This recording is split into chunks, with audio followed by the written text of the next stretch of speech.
What are you drinking? Coffee. What about you? I have a little matcha, a mushroom matcha latte from Everyday Dose, and it's good.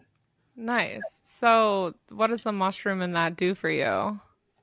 I'm not really sure. Apparently, there's a lot of health benefits, but it's not I've like heard. psilocybin psychedelic mushrooms. But I think it's like reishi and lion's mane, I believe, are Okay. the mushrooms. And those are two supplements that I think are good for you. So, good job. Welcome back, everyone. It's been a hot minute since we've had a podcast episode come out, and I'm ready to get back because I feel like that Christmas break time was just so insanely busy. I am loving life again right now. Oh my gosh, I feel like a completely new person, actually. The new year was actually felt like a new year for me this I year. agree. We just had a lot of events going on, and I was drinking, eating, everything, and never resting. Everything. I never slept well once. And I was really looking forward to a restful time, and I did not get that. I got the exact opposite. So, Mm-hmm. I feel you. I like the week after, even for New Year's Eve, actually, was thinking about going out to eat, thinking about what we wanted to do. And I honestly couldn't think of any food or any drink that I felt like consuming after overindulging for that amount of time beforehand. I'm just tired, and now that it's winter, I'm so excited. I love winter, so I'm looking forward to going to. I just got done with yoga class, like that's why my hair's like this, and that's why I'm wearing this embarrassing sweatshirt. I didn't realize it would look so bright on the screen. It's really popping more than the M in the background.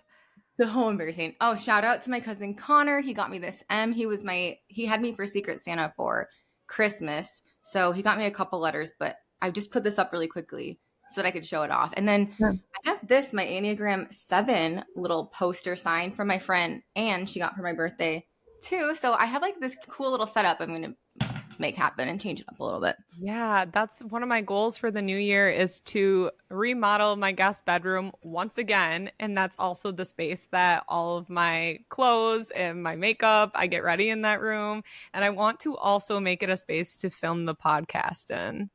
Yes, I'm like seeing like a little spot to put some incense or sage, a candle, kind of make it a Ooh, vibe. it's totally cozy.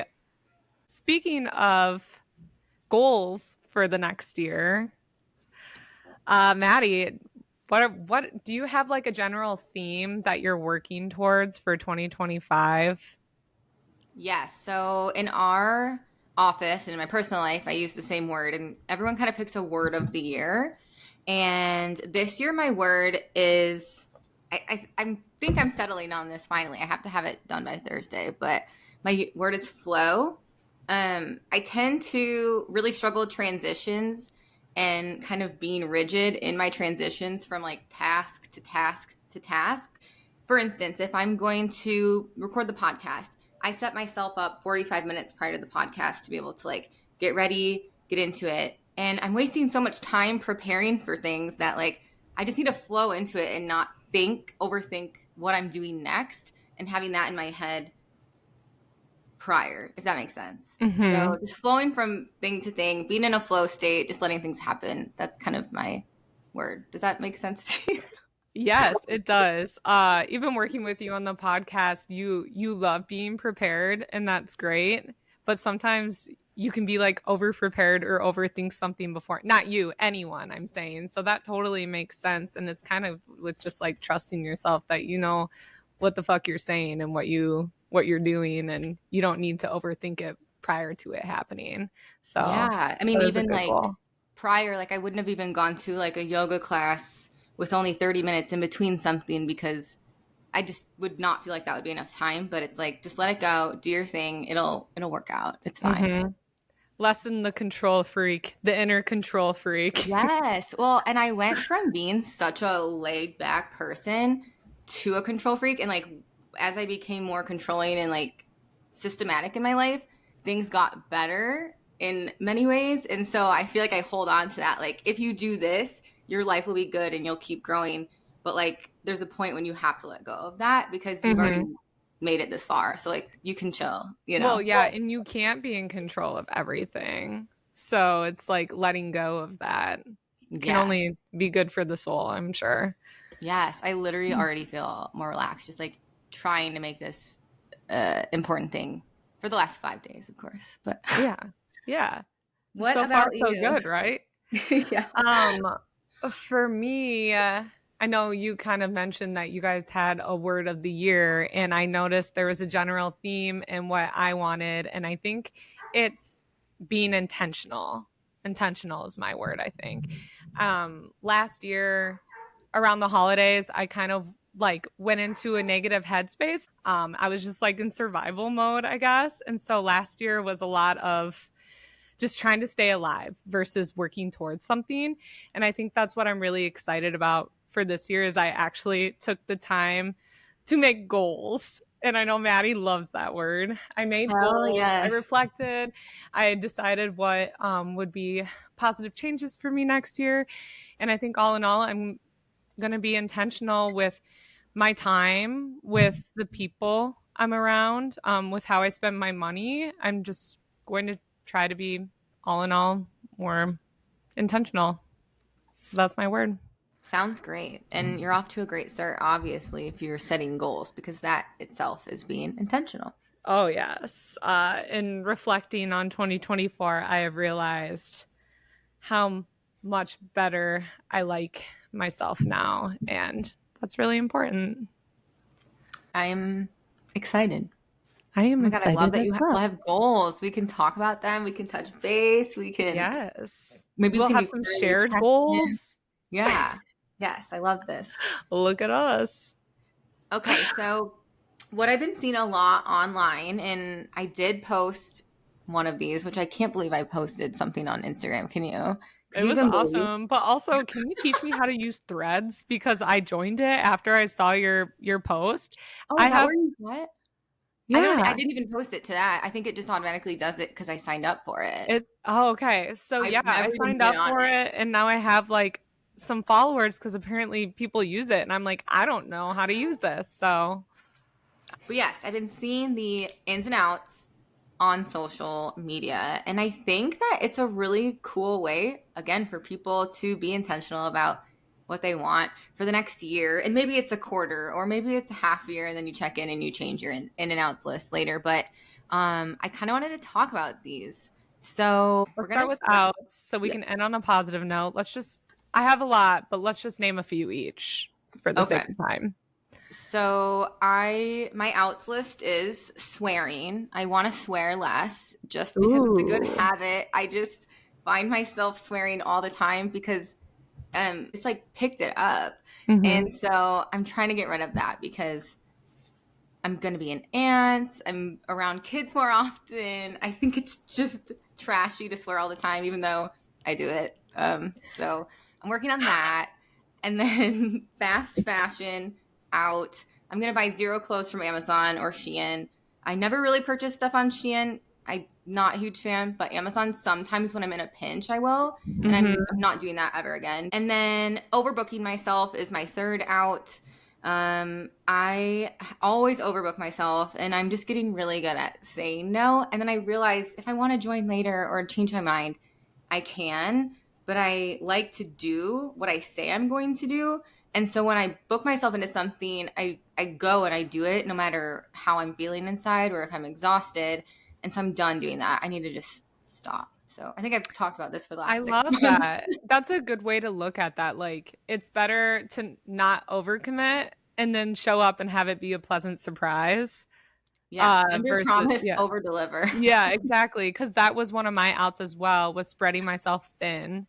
And I think I do that too. I want to show up for everyone, but in the spirit of being intentional, I want to focus on investing myself in people that invest in me too. And so that means not saying yes to anything and everything, not feeling like I need to show up for everyone all the time, you know? So I agree. I find myself doing that. And then sometimes I'm like resentful when I don't get the same respect exactly. back. And Mm-hmm. it's like, well, they didn't ask for that. So it's Yeah. completely on me, you Yep. know? So Exactly. I get exactly where you're coming from. So, and I'm Mm-hmm. sure if we're dealing with this, then a lot of women in their 30s and I'm 40s sure they are are. dealing with this. So And with that, being intentional with my time is a big one for me. So multitasking is out. I really want to focus on, give 100% of my attention to what I am doing at that time. And even January 2nd, I have the opportunity to work completely remote now if I want to, but there's an office I can go to. I forced myself. I was so tired. I forced myself to get up and go to the office January 2nd just for the sake of being intentional with I'm going to work and get stuff done today because I have a lot to catch up on. Oh my So I gosh. I am know. so proud of you for that. Like, I I'm know. an anti-work from home. I know. It's easier to get it, to get off task, especially when you have a daunting list of things you have to do in front of you. But I was one of 5 people in the office, and I was like, hey, I was one of 5 people. That's awesome. Yeah, you can put that on your resume for your next job. Yeah, They're gonna like it does that. show up even if you don't ask. And then my last out is not putting myself first this year. And that's just kind of a blanket statement, but it's kind of like overcommitting to things. I just show up a lot, or I make decisions with other people's benefit in mind. And I think I just need to focus on doing what's best for me this year.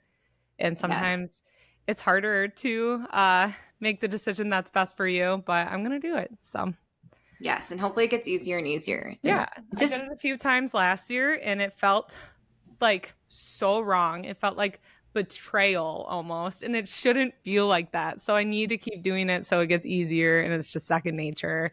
But now that I've processed and worked through it, it's good for me, and that's important. So absolutely. yeah. Well, it's just honestly like rewiring your brain Mm-hmm. a little bit.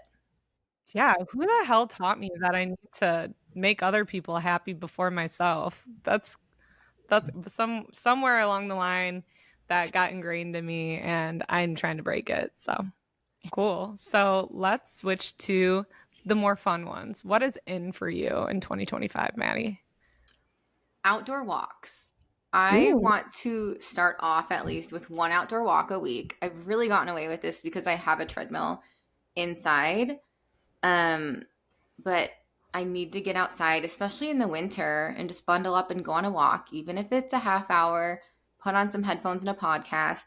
Mm-hmm. Unfortunately, when we take our dog outside for a walk, he is terrible and he stops and smells everything all the time. So he's not really going to be a great partner in this. So it has to be like outside of that, which is why I think it's also hard. Yeah. I love outdoor walks. I agree with you. The winter I don't do it, and it could be nice. Some fresh brisk air. Some, But in the some vitamin summer, D. We need to get outside, and it's so good for us mm-hmm. and our mental health. So I would like Yes. to do that. I'm going to start with one a week. So you can check in on me and ask me. Yes, I will keep you on task for that. My second one is okay, this is kind of silly, but it's not. So, jazz. I've been putting on a YouTube screensaver thing like when it was Christmas time and when I'm reading just to like have something on in the background. And they've been playing jazz music. And I must say, it is very delightful. I got used to putting it on. I was like, oh my gosh, I think I like jazz. I went to a record store near me in Des Moines called Rogue Planet Music, and I picked up a couple records, mostly jazz. Some were great, and some were like a little more experimental and not really my jam. But maybe as I learn about jazz more, if I do, then I'll warm up to that. But if you have any jazz recommendations, let me know because it's a great background music. Wow. You just let the jazz take over the body. Hey, Close and your that's like eyes and jazz is flow. Jazz is flow, and that's my word. And so it kind oh, of I just came up with that right now, but it really goes hand in hand, I feel like. I love it. Um, and then my other in is living seasonally. I feel like I could really work on this. And the outdoor walks really go into this too. Getting outside, being present with each season, choosing food and drinks that are seasonal, and paying more attention to what's going on. Like for instance, right now I'm really embracing winter, which happens to be my favorite season.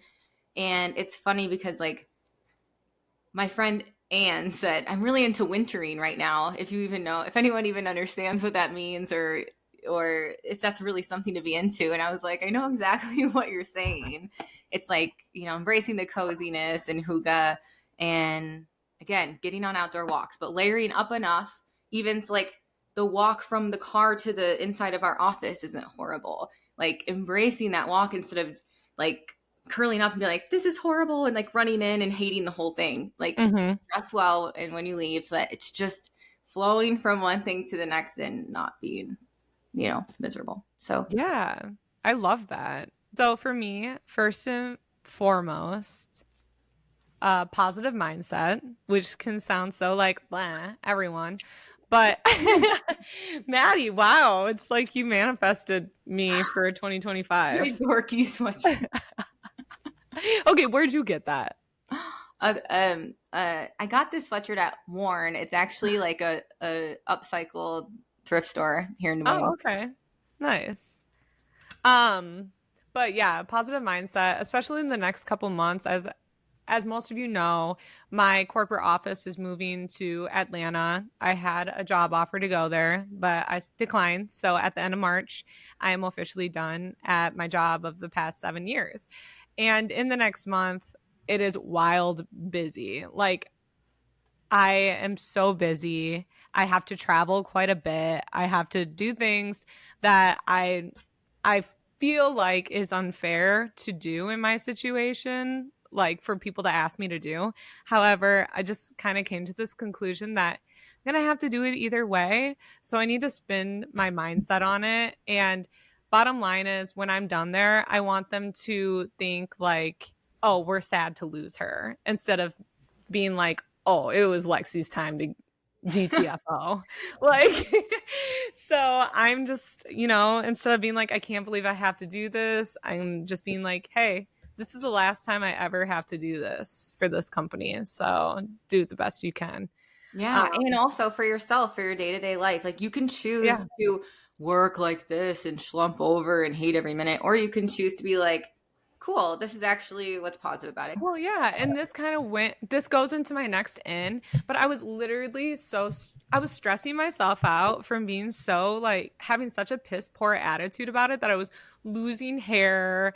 I'm like just not taking care of myself, and for what? Like, I'm not going to let this ruin me, because it's going to be over either way in March. So I'm just going to do the best I can. But with that, my next in is to be mentally and physically healthy, but not only in a way that just looks good. Like, I want to genuinely feel good.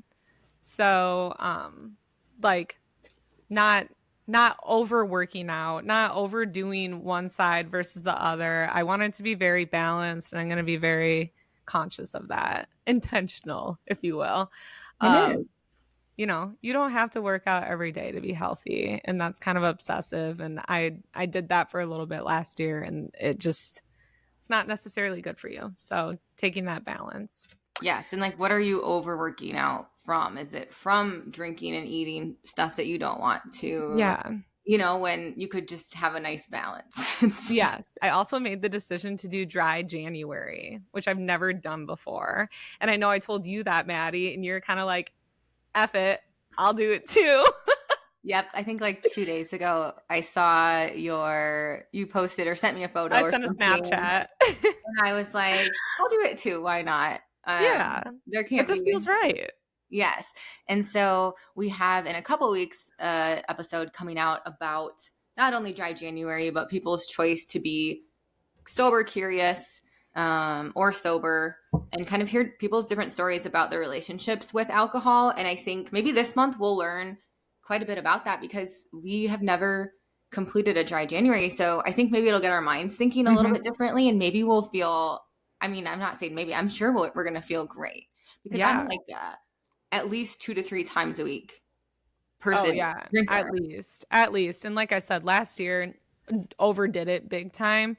So I'm looking forward to seeing how my body feels after a full month of, I don't know that I'll ever be a person that fully kicks it, but I would love to like be comfortable going out with friends and just getting a mocktail or something every once in a while too, not feeling like it has to be involved in every situation. So maybe it'll be we'll find a nice balance. But I I agree. picked up some mocktail ingredients and I'm ready. So, and then my last one kind of goes into today's episode.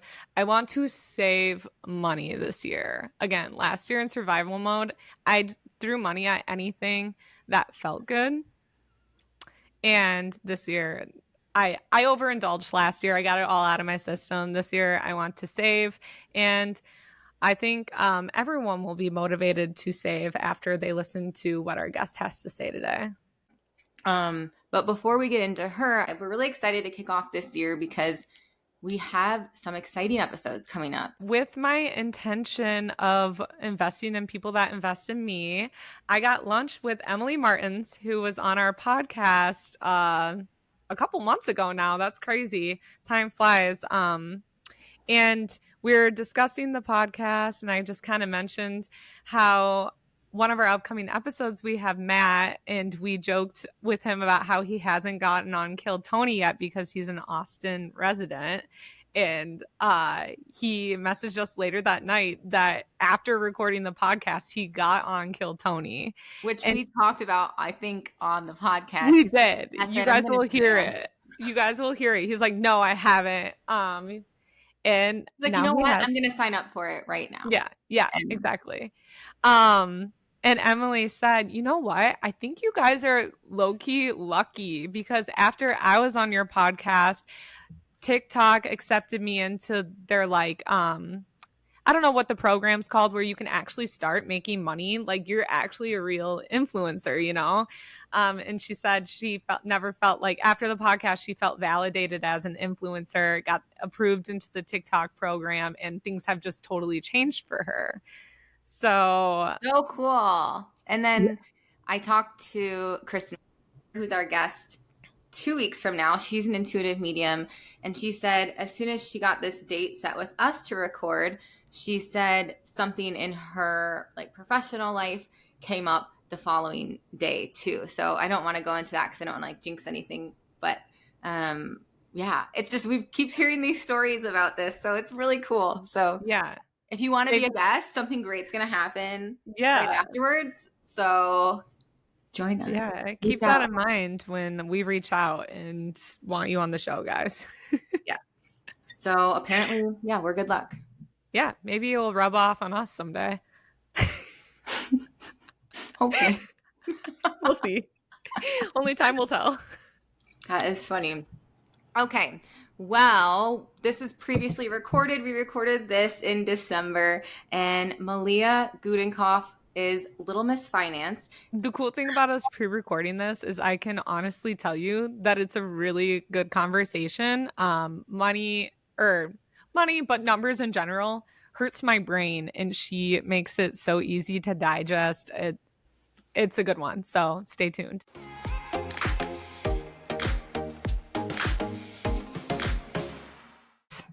All right. Well, today we have a guest, and I want to introduce Malia Gudenkauf, and she is the founder of Little Miss Finance, a financial education company, and her mission is simply to empower others to feel confident about finances. So welcome.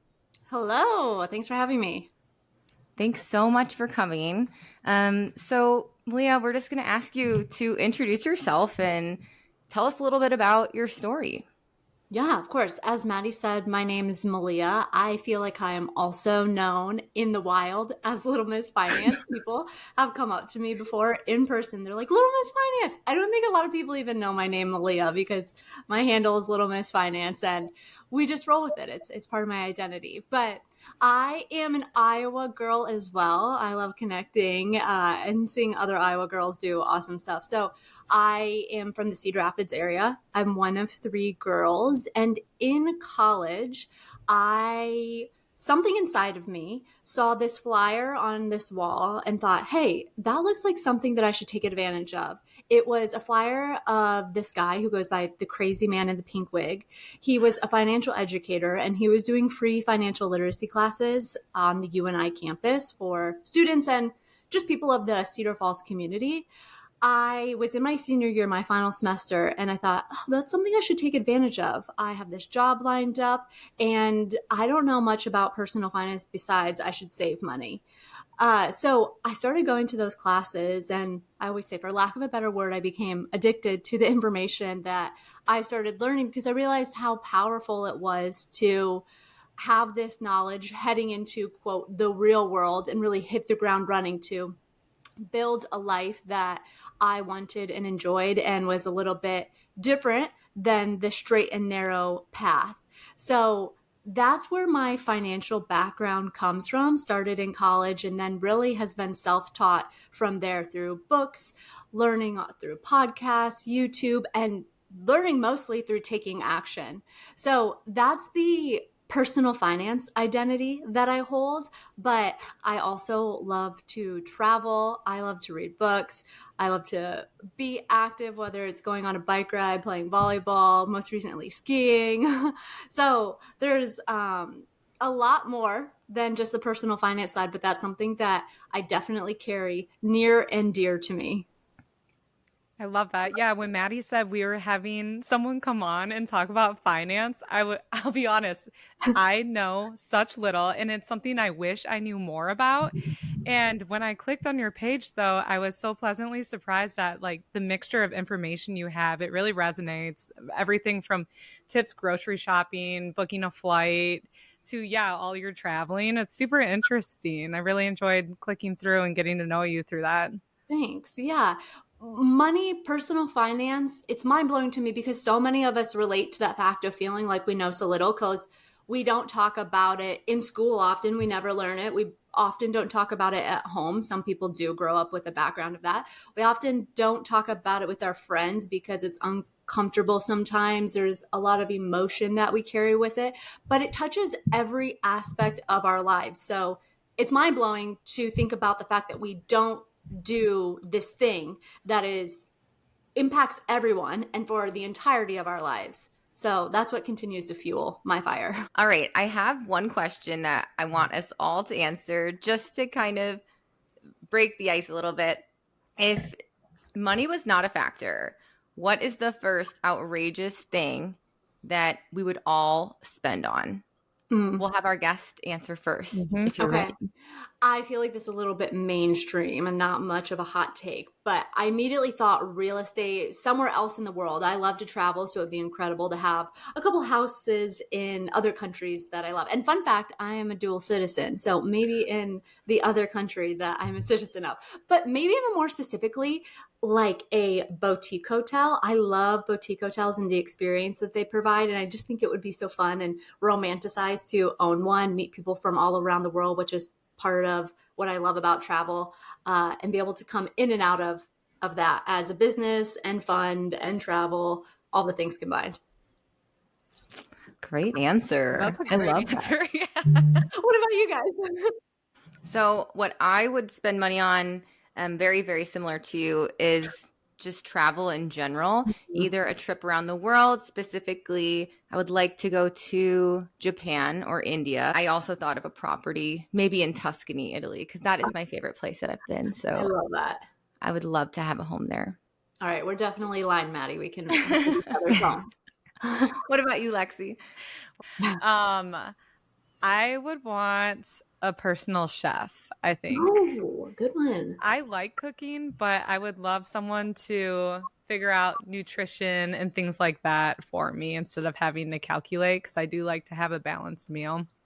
And it would be so nice to have someone cook yummy things that are also healthy for you.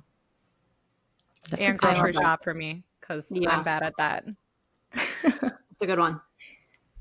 Yeah, speaking of, I saw one of your reels saying you spend how much a month on groceries usually? It was something so small that I spend like a week on them.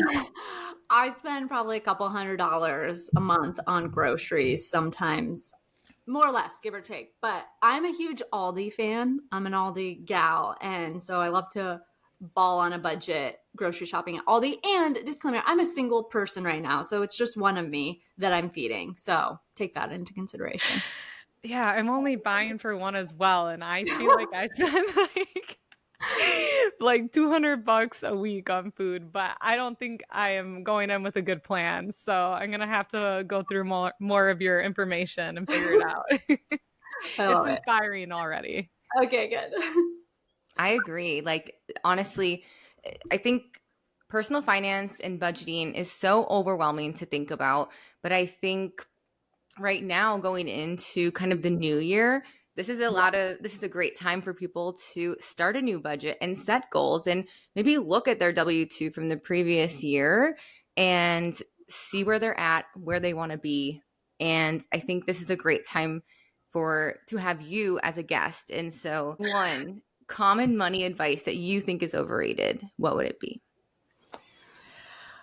There are so many things. I wish we had hours to chat. But I think speaking to the women listening specifically, a lot of times we hear this tailored advice towards women. If you stopped buying coffee out, you would be able to afford a house. Or it's some sort of financial advice that is very female oriented that is blown out of proportion. And I feel like the coffee hits home for a lot of people because you start talking about budgeting. It's like, hey, if you stop buying coffee, you could save this much money. And it has exploded a little bit. And the reason that I think that's overrated is because at the end of the day, as a financial educator, teacher, coach, I don't care what anyone spends their money on as long as it's in line with your values. And so giving some sort of blanket statement or one size fits all approach in general is a gigantic red flag. So I don't drink coffee. So that advice to me, I'm like, yeah, that's right.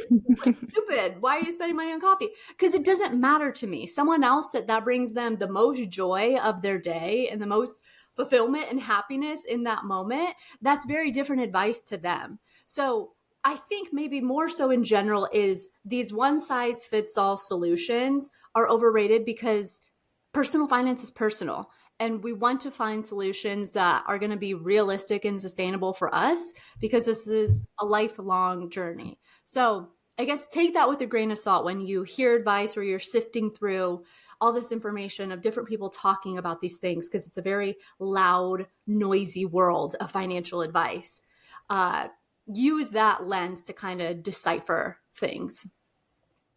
Wow, personal finance is personal. I mean, how simple is that? But I think we all think, okay, Dave Ramsey says this, or, Susie Orman says this. So, and their values are just different. And that probably works for a lot of people really well who like things very black and white. Yes. But for the most of us, if you hear that, you automatically are out. And then it's hard to take even the little tidbits from them after that. Absolutely. I'm shaking my head like furiously at Maddie because, yeah, you cannot put yourself in a box from someone else's perspective. Dave Ramsey, Susie Orman, your favorite finfluencer, whoever, there's so many people online talking about personal finance and sharing their journey. Take what you like, leave what you don't. It's your personal journey. And again, I'll probably say this a million more times. Realistic and sustainable is what we're looking for. If you force yourself into a box, it's going to be like a crash course diet. Maybe that works for you for a month, a couple months, and then you're going to fall out of it because there are things that don't feel good and you'd rather just revert back to your way. So we're trying to find things that work for your ways. And I share that about, I don't care what you spend your money on. I just want it to be in line with your values because I think in this day and age with social media, we're constantly comparing and putting up our lives to the people that we see through our screens. And let's not forget that that's almost always a highlight reel. Bless the people out there who show the realness and the downs. But you cannot live in a state of constantly comparing because you have no idea what someone's financial situation is based on what you see from the outside. You could be comparing your life to someone who is living in tons of credit card debt or not financially sound decisions. So every time I speak, I share this quote of you have to define what success looks like to you, or you'll go broke chasing someone else's version of it. You can define what your values are. You've got to take some time to look inward and think about that so that you're not caught up in this hamster wheel or rat race, collecting all these things or making more money and still looking around and wondering why you're not happy or whatever it may be. So I'll stop my tangent there, but that's just so critical. And that's, one of the first places that I start with everyone who feels like they want to get a grasp on their money, or they want to start this journey into being more financially well. That's really interesting. That was so good. I mean, yeah, it was. Everybody has these feelings. How can I have everything I want? But what we need to start doing is thinking about what actually do we want? Yeah. And then make our goals from there. And really, I think when we start hitting 30 years old, that, you hit 30, you kind of have this, oh my gosh, I'm getting a little bit older. I really need to figure out what I'm going to do with the rest of my life for financial purposes, for retirement, those sorts of things. What makes managing money in your 30s different from other stages in your life, whether that's your 20s or your 60s? Yeah. By the time this episode comes out, I'll have just turned 29. So I'm right on the cusp of this new, beautiful decade, which I'm very much looking forward to. But I'm starting to feel, or I have been feeling some of this. I think the weird thing about your late 20s and into your 30s is that can be in such this weird in-between moment of life. Myself, as example, I look around and I have friends my age that have 3 kids that are headed into elementary school. And then I have friends, myself included, who are still very much single, taking off, traveling the world, somewhere different every other day. And there's zero right or wrong to any of that, but we're all in such different stages of life. And that's very beautiful in a way, but it's hard, again, not to get caught up in feeling like you should be somewhere you're not. And a lot of times that feels very financially heavy because we're not early career anymore. We're hopefully a little bit more sound, earning more income than maybe we were at 21. And so it feels like I should have it figured out, quote, figured out by now. And so I think there's that kind of pressure that settles in your 30s to have it figured out. But the reality is, no matter your age, your income level, your educational background, or your career industry, we're all wondering about personal finance. We've all got these questions. It's just still uncomfy and very emotionally driven to open up and talk about. So I think just that, I guess what I deem an in-between moment in life makes managing your money a little bit different because we're all in such different stages. But the reality is we're all still trying to figure it out together. And so there is no shame in admitting to yourself even that you may not know something and this is the first step or, day one of learning this new concept of personal finance or implementing it, whatever it may be. So I think that that's what makes our 30s and this time of life just unique in trying to manage our money. Yeah, that makes sense. Are there any common misconceptions or mistakes people are making in this age range when it comes to looking to the future? So many. So I think one of the first things is when we start to think about our financial journey and where we're at, and we're trying to improve our situation, whether it's reaching some goal, we start trying to crunch the numbers. And I'm going to ad lib something here that I just thought of. You have to recognize the emotional side of money. Dave Ramsey, whether you agree with him or not, has this really great quote that says, personal finance is 20% head knowledge and 80% behavior. There's so much about money that's emotionally driven, that comes from our childhood experiences. And it's so crucial that you take time to look inward and do that work, whether it's through therapy, reflection, journaling, whatever floats your boat, to understand what's shaping your decision-making today, because that has a huge part in your journey that is going to hold you back until you start to uncover that. So there's doing that sort of work that a lot of people avoid doing because it's heavy or it's different or it's uncomfy, but it's really crucial. The second thing is, once you're ready to dig more into the numbers, a lot of people hone in on focusing on where can I cut back? And that's also what scares a lot of people from entering this personal finance realm is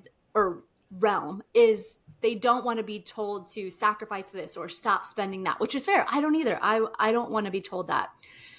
There's two sides to the equation: decreasing your expenses, which is where a lot of us start, but also recognizing increasing your income will allow you to continue doing the things you want and achieve more. So I feel like a lot of people hunker down on the cut back, which might not always be realistic or sustainable. It's, an important part of the puzzle, but it's something that, remember, there's two sides to it. I'm like soaking it up right now. The next thing that kind of plays off that is the mindset of things is, again, we hone in a lot of the time on focusing on this penny pinching instead of the bigger expenses that we incur. And so what I mean by that is, a lot of people start this journey. They're starting to build a budget and they're coming through and they're like, oh, I'm going to cancel this subscription, $4.99 a month. I'm saved.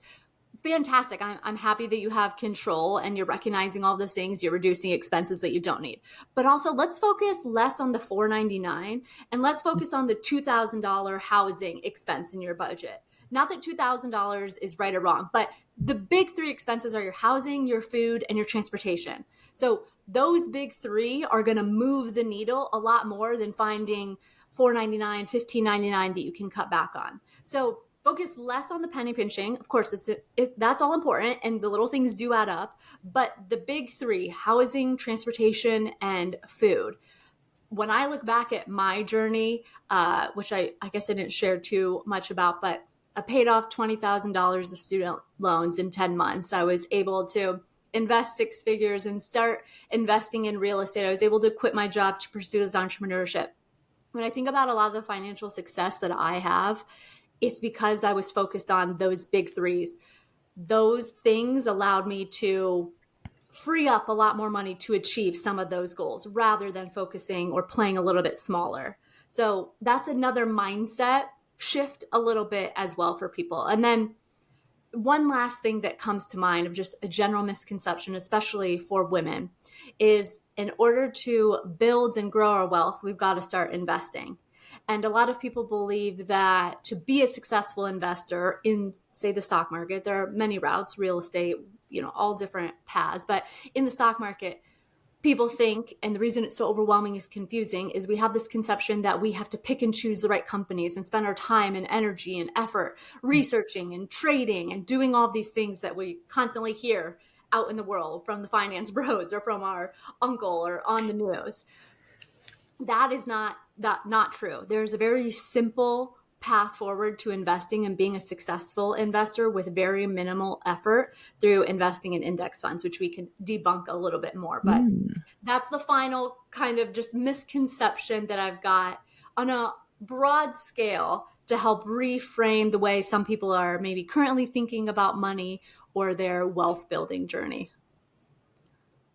Wow, I love that you mentioned the finance bros, because honestly, when you think finance, you think someone in a suit and tie, and you think, like things you don't want to do. It seems like a chore, or it's either something you know about or you don't, so you hire someone to do it for you. And it sounds like that's not necessarily the case. No, yeah.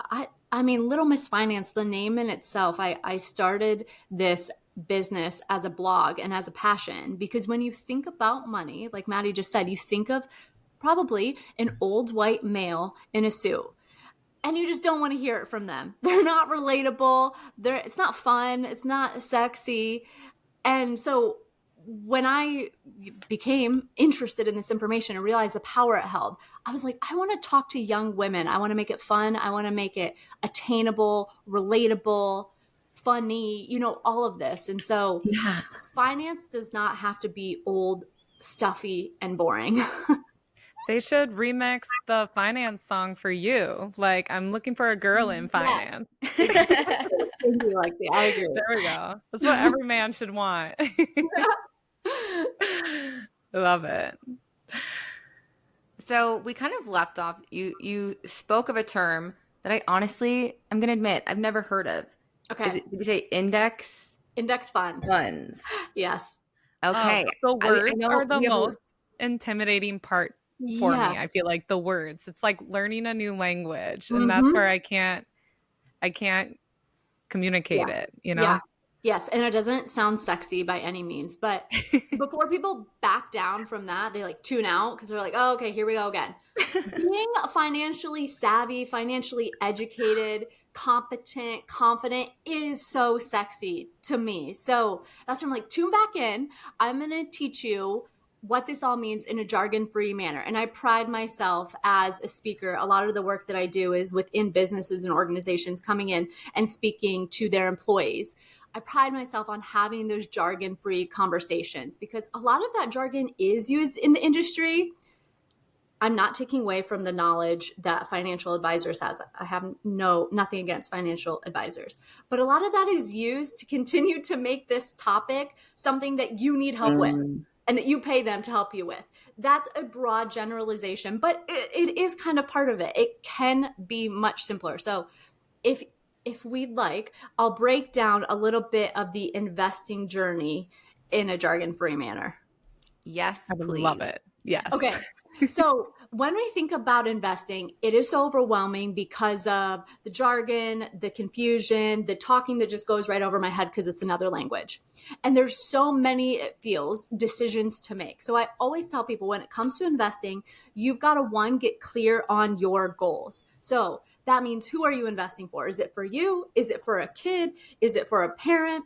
So you've got to decide, who are the funds for? You've got to decide, what are the funds for? Am I investing for retirement? Am I investing because I want to put a down payment on a home? Am I investing for future healthcare expenses? So I'm deciding, who are the funds for? What are the funds for? And when do I need the funds? Which very much relates to what are the funds for?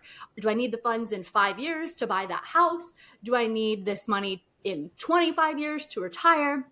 Those three things, answering those questions for who, for what, and when, will help identify what investment account is going to be best suited for you. Because there's so many investment accounts, each have different features. And so as you know those three things, it'll narrow down what's best fit for that. A lot of times when I talk about investing, because it applies to everyone, is investing for retirement. So your future for the long term. So the funds are for you. The funds are for what? For retirement. And when? For younger women, probably a 20 plus year time horizon. So in that case, knowing that, I've got a clear path forward.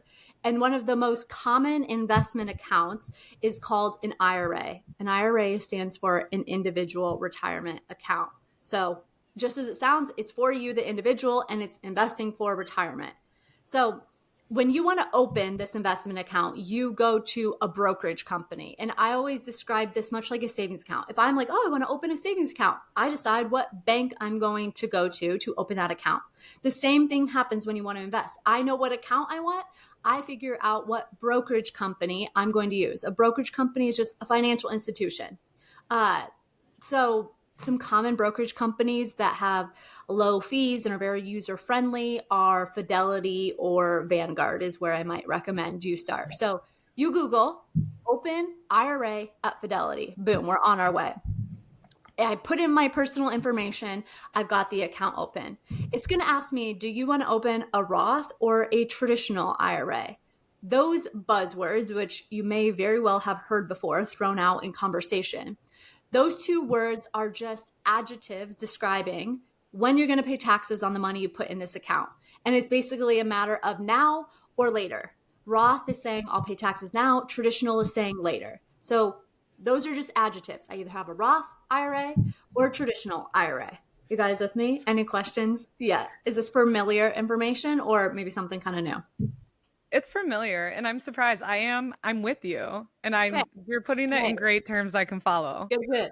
Okay, so now you've got the account open, and we're going to get to the index funds part, which becomes the most confusing to a lot of people. So I have the account, I link up my bank account, my checking account, and I say deposit $50 into this investment account. Fantastic. Maybe I even make that an automated rule that happens every month so that I don't have to lift a finger.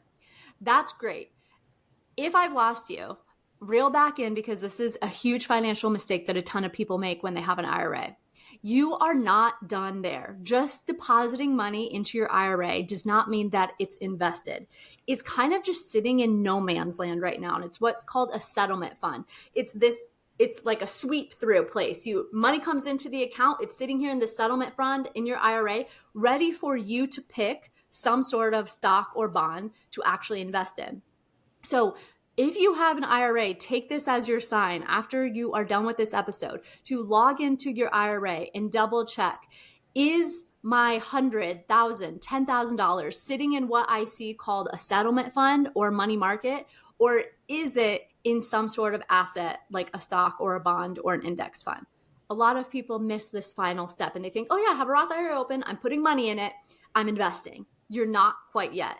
So key piece of information to make sure you do that. So that leaves us to the question of what do I pick, right? And here's the confusion. How am I supposed to know what stock is the best stock? It's risky, it's scary, it's overwhelming. Do I need to do this every day? All of that. The simplest path forward is what's called an index fund. And this is where I should clarify and disclaim, I'm not a financial advisor and this is not financial advice. Just education to take and make your own decisions with. But an index fund is essentially, visually, it's like a basket of several individual stocks. So instead of depositing my $25 in my Roth IRA and saying, I want to go buy Apple because I think Apple's a great company and they're going to take off and that's going to grow. That's great. You can do that, but that's pretty risky, right? All of your eggs are in one basket. All of my money invested is bet on Apple. If Apple does great, I do great. But if they plummet, fail, go bankrupt for some reason, so do I, because I have all my bets on that one singular company. An index fund is a way to take that same $25 and immediately diversify it, meaning you're investing in several companies. So often we talk about the S&P 500 index fund. The S&P 500 is a list of the 500 biggest companies in the United States, 1 to 500. So the S&P 500 index fund is a basket of all 500 of those companies. So I could take my $25 and make, that one singular decision to buy the S&P 500 index fund. And now my money, my $25 is invested in all 500 of those companies. And so if one, Apple's in there, of course, if they go down, I don't plummet with them because I've got 499 other companies kind of balancing it out. I'm just going to take the collective return of everyone instead of hedging my bets on one singular stock. So that's essentially what an index fund is.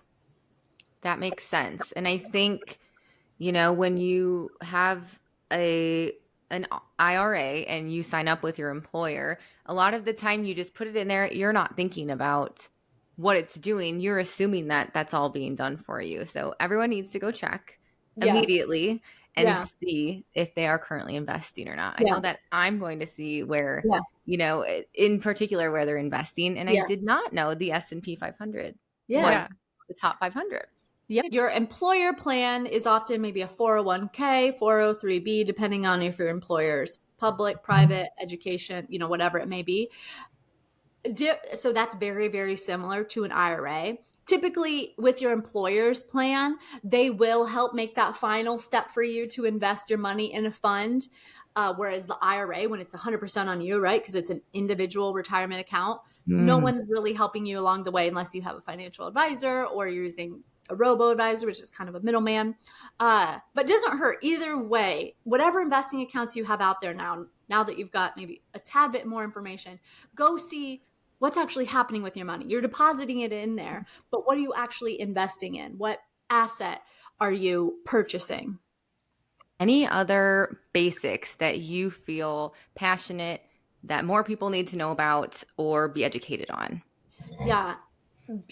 Investing is so incredibly important, and I'm really passionate about it because it is such a confusing topic, but I strongly believe it can be simplified. And there's some great resources out there as far as different books, podcasts, YouTube, whatever, outlet you're interested in, use that to find more education. But backing it up, because I would be remiss not to mention some of just the really foundational pieces, is one, conducting some sort of spending review. And I know that's immediately met with a lot of friction or immediate backpedaling as to, oh, that's something I don't want to do. I don't want to look at my credit card statement. It's just going to evoke a lot of emotions. The purpose of a spending review, and what I mean by that is going back and taking stock of where's all your money going right now. Download all of your statements, organize, highlight, till everything's put in some sort of bucket. So you can very clearly see, here's how much money I'm spending on food, on housing, on transportation, on health and wellness, on entertainment. Because a lot of times we have this idea in our head of where our money's going, but the numbers on the paper don't lie. And you can't create any sort of forward-looking plan for your money if you don't have a rock solid, crystal clear idea of what's currently happening. And so that's what I mean by a spending review. Do that for the past 30 days of spending on your credit card or your debit card statement, whatever it may be, 60 days, 90 days. It can be a practice that, again, evokes a lot of that emotion, but the purpose is not to show you and let that negative self-talk creep up to say, hey, yeah, look at how bad you are at spending your money, or look at how much dumb things you spent your money on. That's not the purpose. It's to say, here's where we are today. How might I want to change some things? What areas do I want to continue prioritizing my money on? And using that as a starting line. If we have no idea where we're starting from, we can't create a plan forward. If you want to train for a marathon and you told your coach you have no idea where you're at today as far as running skills, they're going to have no idea what plan to create for you.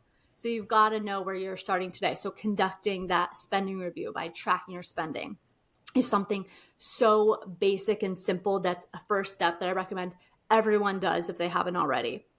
Another just simple financial tool to have in your financial tool belt is a high yield savings account. I always love sharing this one because it's free, it's easy, it's quick, and it's an immediate way to have your money start working smarter and harder for you. So a high yield savings account is an online savings account, and they offer you a higher yield, which just means a higher interest rate. They're paying you interest on your money sitting inside that savings account as compared to your regular standard bank account. They can pay you more money in interest because they're online only. They've reduced the cost of, a brick and mortar building, people to staff that building, etc. So it's still FDIC insured, which means it's still a legitimate bank account. You can still link it up to your current bank, transfer money back and forth. But if you've got $5,000 sitting in savings, might as well have it somewhere earning 4% interest versus 0.1%. It's not going to make you rich. It's not an investment, but it's a wise, easy, quick way to have your money start working harder for you. So a high yield savings account, if you're not familiar or you don't have one, let that be another action that you take after listening to this episode. That feels illegal not to know. Like, I'm pissed I didn't know that sooner. It's because it's really so simple. I'm going to ask you the last big question. What are the top 3 small steps that our listeners can take to feel more in control of their finances right away? Yeah, I'm going to recap a little bit what I just shared. Track your spending. If you're looking for control, you've got to have awareness of what's currently going on. You can't keep just operating in this cycle of money coming in, money going out, and having no idea what's going on. If you're desiring control, do that spending tracking so that you can understand reality and create a plan then from there. So that's just really my number one tool. Secondly, going to reiterate again, if you want more control, open a high yield savings account and have your money start working harder for you. So find a high yield savings account. It takes 20 minutes or less to open and transfer a majority of your savings there. Lastly, and we didn't touch on this too much, but if you're operating with credit cards and you're in credit card debt that you're working on paying off, one, let me say your debt does not define you. So there is no shame if that's the position you're in right now. A lot of people, more than you would know, are in a very similar position. So it's okay. We're all trying to figure this out for the first time. But if you are looking for more control over that spending and the credit card debt that you are currently working through, consider placing this external account or, internal accountability for yourself of taking those cards out of your digital and physical wallets and reverting towards using some sort of debit card to increase that awareness that you have to have as you're spending money and naturally increase the control over the dollars that you have coming in and going back out. So a lot more that I wish we could dive into on so many things, but I will leave it at that. That was a great way to end it too, because I think sometimes we forget we're sitting here talking about finance and we're thinking that most people are ready to invest or do those sorts of things. But really, I think more than we know, a big portion of the population has to figure other things out first, and then they can get to the next level. Yeah. That's again, one of the most biggest pieces of overwhelm of personal finance is there feels like so many things to do. I need to do a budget. I need to open a savings account. I need to pay off my debt, but I'm also trying to start investing and I have all these goals. And that's fair. We all feel that way, but just start with one thing. You don't have to accomplish it all right now. Standing at the bottom of the mountain and trying to figure out how to get to the top feels nearly impossible. So figure out how to take that first step and just focus on one goal until you're feeling that control and you feel like you've got the hang of things, and then move on to the next thing. So just start with one thing at a time, and no amount is too small. If it's starting to save, $10 is more than zero. Investing $10 is more than zero. It doesn't have to be hundreds of dollars that you have to start pursuing some of those goals. So it's never too late to start, and there's no amount that's too small to start beginning to build those habits. That's really encouraging. And like you said, especially around this time of year, it is scary sometimes to look at your bank account. We're spending a little bit more. We're buying gifts. I kind of felt that earlier today, actually looking at my account. So I feel like you're almost doing psychology with us right now. Like, it's okay. You spend money. Even a little is better than nothing. So appreciate like that. you said, there's an emotional response to our spending, and emotions and money go hand in hand, which seems like the opposite of like what we've been taught. It's business and money go together, and your emotions and this is separate, but they're all tied together. Yeah. And I think just one final note to leave people on. We all wish that we would have learned this earlier in life, started earlier, right? Or we wish that we talked about this at home, whatever it may be. So have the courage and the bravery and the vulnerability to open up this discussion with your group of people that you love. Go and tell them, hey, I learned about this high yield savings account. Do you have one of those? The more that you open up the conversation and start to create that space, the more opportunity there is to learn from each other, to support each other, and to be on this journey together, because it can feel so isolating when we hold our cards so close to our chest. We feel like we're the only one that's dealing with this debt or whatever it may be. And so it allows conversation to flow easier. And I mean, just in general, like I said, learn, inspire, educate one another, and I mean, all around be there for one another. So have the courage and the bravery to be vulnerable around the people that you love, and foster this conversation around personal finance so you can support each other. Yes, and stop the taboo that this is something that people shouldn't be talking about together and learning from each other, because I feel like that's why that separation is there, and why people don't know a lot about it. Yeah, so absolutely. Wow. I feel really excited. I feel like now I'm going to have to sit down today and think of like one financial goal this year to take one step forward a little bit. Yes, I love it. And I'm going to make a grocery list. Amazing. Some baby steps. Baby steps. That's right. I love it. Well, Malia, we would love for you to shout out your website, Instagram, any workshops or tools that you offer, kind of your moment to tell people where to find you. Yeah, so I'm a Little Miss Finance on TikTok and Instagram. You can find me under that handle, and you can fill your feed with a little bit of financial educational content. Who doesn't want some of that? I try to make it fun. But I am a one-on-one coach, and I'm also a speaker. So if,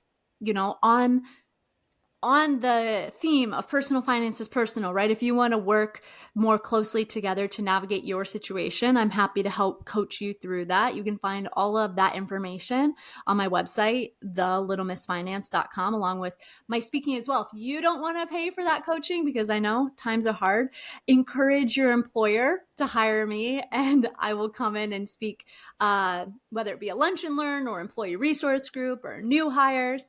Have your employer foot the bill and help get us introduced. So I'll look forward to connecting with some of you guys through any of those outlets.